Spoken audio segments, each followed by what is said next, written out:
আসসালামু আলাইকুম রহমতুল্লাহি ওয়া বারাকাতুহু। আমরা আসলাম এখন একটা রুগী দেখার জন্যে। এটা হচ্ছে এনায়েতপুর শাহজাদপুর সোনাতলা গ্রাম।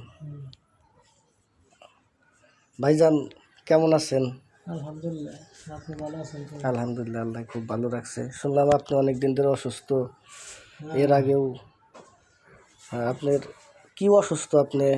আমার হাড়ের হাতে টিউমার হয়েছিল। হ্যাঁ, টিউমার থেকে হাড় ভেঙে গেছিল, 2বার অপারেশন হয়েছে, কিন্তু তারপরে আমার পাও ঠিক হয় নাই। দুইবার অপারেশন হয়েছেন, হ্যাঁ, তারপরে পাও ঠিক হয় নাই। 2021 সাল থেকে আমি চিকিৎসা নিতেছি। 2021 সাল থেকে চিকিৎসা নিতেছি, এখন পর্যন্ত পাও ঠিক হয় নাই। চিকিৎসা প্রথমে কোথায় করছিলেন? ইনায়তপুর খাজা হসপিটালে। তারপরে ইনায়তপুর ওই একটা ক্লিনিকে হয়েছিল অপারেশন। এখন কোথায় চিকিৎসা হইতেছেন? এখন ঢাকা পঙ্গুতে। ঢাকা পঙ্গুতে। তো ওখানে চিকিৎসা, তাহলে আপনার চিকিৎসা হইতেছে না, সুস্থ হন নাই, বাড়িতে কেন আসছেন? বাড়িতে টাকার জন্য আসছি, চিকিৎসা করার মতো আর টাকা নাই আমাদের কাছে। হাসপাতাল থেকে কত টাকার কথা বলছে? 4.5-4.5 লক্ষ টাকার কথা বলছে। আপনি তো যতদূর আমরা জানি শুনছি আপনার আসলে ওরকম সমর্থন নাই, সেজন্যই আসছেন। হ্যাঁ, এখন আপনার যে পাউডার হয়েছিল ওইটাকে একটু দেখানো যাবে আমাদেরকে? নড়াচড়া করাই কষ্ট। এটা প্রথম অপারেশন হয়েছিল, এটা দ্বিতীয়বার অপারেশন হয়েছে। এই সাদা এটা প্রথমবার, এটা হচ্ছে প্রথম, এটা দ্বিতীয়। হ্যাঁ। দ্বিতীয়টাই তো ওইটা কীরকম যেন দেওয়া হয়, প্রথম এটা তো একটা দাগ। আচ্ছা, এখন আপনি কি হাঁটাচলা করতে পারেন না বিছানায় শুধু শুয়ে থাকেন? হাঁটাচলা করতে পারি, ওই ঠেঙে দিয়ে কোনো রকম চলতে পারি। কোন ঠেঙ্গি দিয়ে? এই যে যেগুলা, হ্যাঁ হ্যাঁ, এইগুলাতে চলতে পারেন। তাহলে এখন আবার আপনার চিকিৎসা হওয়ার ডাক্তার কতদিনের কথা বলছে? ধরে তো চিকিৎসা করার কথা কইছে, কিন্তু টাকা দিলে আমরা চিকিৎসা হতে পারতেছি না। আপনার ফ্যামিলিতে লোক কতজন আপনারা? আমরা এক ছেলে এক মেয়ে আর আমার স্ত্রী।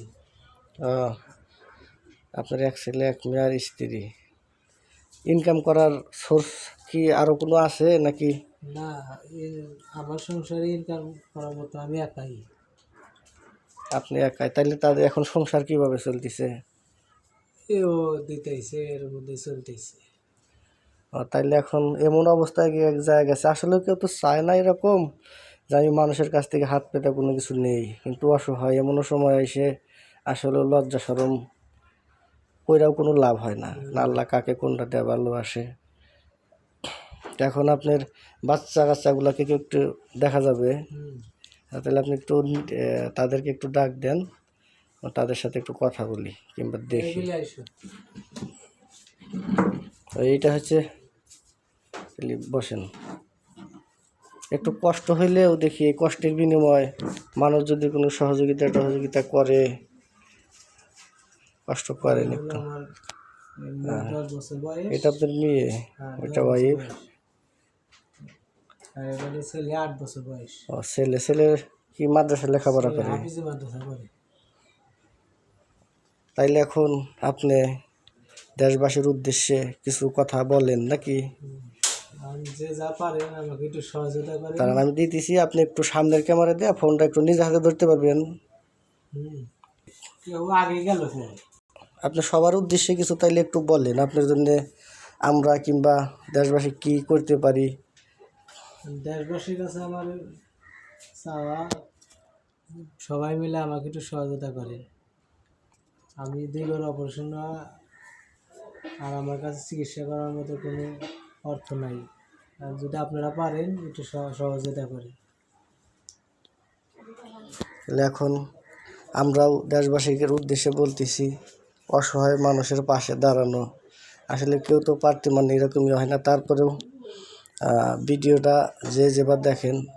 এখন আমরা কোনো কিছু করতে বলি না, আপনাদের যা মন চায় বিকাশ নগদ নাম্বার দেওয়া হবে, ওইটা যেভাবে আর কাগজপাতিগুলো দেখাইতেছি, মানে সব ধরনের ঠিকানা দেওয়া হবো। যদি কোনো ব্যক্তি তার সাথে যোগাযোগ করতে চান, দেখা করতে চান, কাগজপাতি ভোটার আইডি কার্ড এগুলো দিয়ে যোগাযোগ করতে পারবেন ইনশাল্লাহ। দেশে তো দানবীর লোকের, ভালো লোকের অভাব নাই। এই যে আমরা দেখতেছি তার মোবাইলের ছবি তুলে রাখছিল, প্রেসক্রিপশনের ছবি আর কি, হাড় ভাঙা। কোথা থেকে কীভাবে ভাঙছে মোবাইলে তো ভালোভাবে দেখা যাচ্ছে না, তাও যতটুকু দেখা যায় আর কি। এই যে আমরা তার কাগজপাতিগুলো একটু দেখতেছি। এটা খাজা হাসপাতালে প্রথমে চিকিৎসা করছিলেন, কোন কাগজপাতি? এই যে, এইটা না? হ্যাঁ হ্যাঁ এই যে খাজা হাসপাতালের কাগজপাতিগুলা, মোবাইলে তো অত কিছু দেখা যায় না। এটা হচ্ছে খাজা হাসপাতালের। তারপরে ঢাকা পিজি না পঙ্গু, পঙ্গু, দেখি ওইটার কাগজপাতি কো আছে এখানে। এই যে, পঙ্গু হাসপাতাল। এটা হলো পঙ্গু হাসপাতালের না? জাতীয় কি লেখাই তো ভালো করে বুঝতেছি না। এই যে এটা তো পঙ্গু হাসপাতাল। জাতীয় ক্যান্সার গবেষণা। এই যে এটা হলো পঙ্গু না? আর এই যে এই রড কিনা নাকি? আর হচ্ছে যে সব রডগুলা দিয়ে তার ওখানে এই রডগুলা লাগাইতে হবে। এক একটা রডের দাম নাকি অনেক, আসলে আমরা তো এগুলো জানি না, ডাক্তার বলছে। আপনি এর আগে যে লাগাইছিলেন রডটা যে ভেঙে গেছে, রডটা কি আছে এখন? না, ওর একটা অপারেশন করে বাইকে দিছে। ওইটা বের যে করছে, ওই ভাঙা অংশগুলা কি আছে বাড়িতে? ওইটা কি দেখান যাবে? দেন যে এই যে আগের রডগুলা, এইগুলা লাগানো ছিল, খাজা হাসপাতালে নাইটপুর থেকে লাগাই দিছিল। সেটাও ভালো মানের হাসপাতাল, কিন্তু এখন এই হাসপাতালেও তার চিকিৎসা সম্ভব না। এগুলা হইলো এই আগের রডগুলা, ওই যে ওই রডগুলা এখান থেকে সরাই একটু, এই যে দেখেন। তো এখন যারা সাহায্য সহযোগিতা করতে চান, আমরা একটা নাম্বার বলি, এবং কি নাম্বারটা এই ডিসক্রিপশন বক্সে এবং কি কমেন্টে দিয়ে দেওয়া হবে, ওখানে আপনারা দেখেন। তো আপনার বিকাশ এবং নগদ নাম্বারটা আপনি বলেন, ভিডিওটা বড় হইতেছে, একটু শেষ দিয়ে দিই। লেহা দিলে হবে, উপরের লেহা দিলে। আপনার বিকাশ নাম্বার আর নগদ নাম্বারটা একটু বলেন। 078-660-3935। একটু আস্তে আস্তে বিকাশটা আবার বলেন, আবার নগদটা একটু বলেন। ওই একই নাম্বারে বিকাশও করা আছে, নগদও করা আছে। নাম্বারটা আবার একটু ধীরে ধীরে বলেন আপনি। 01786603935।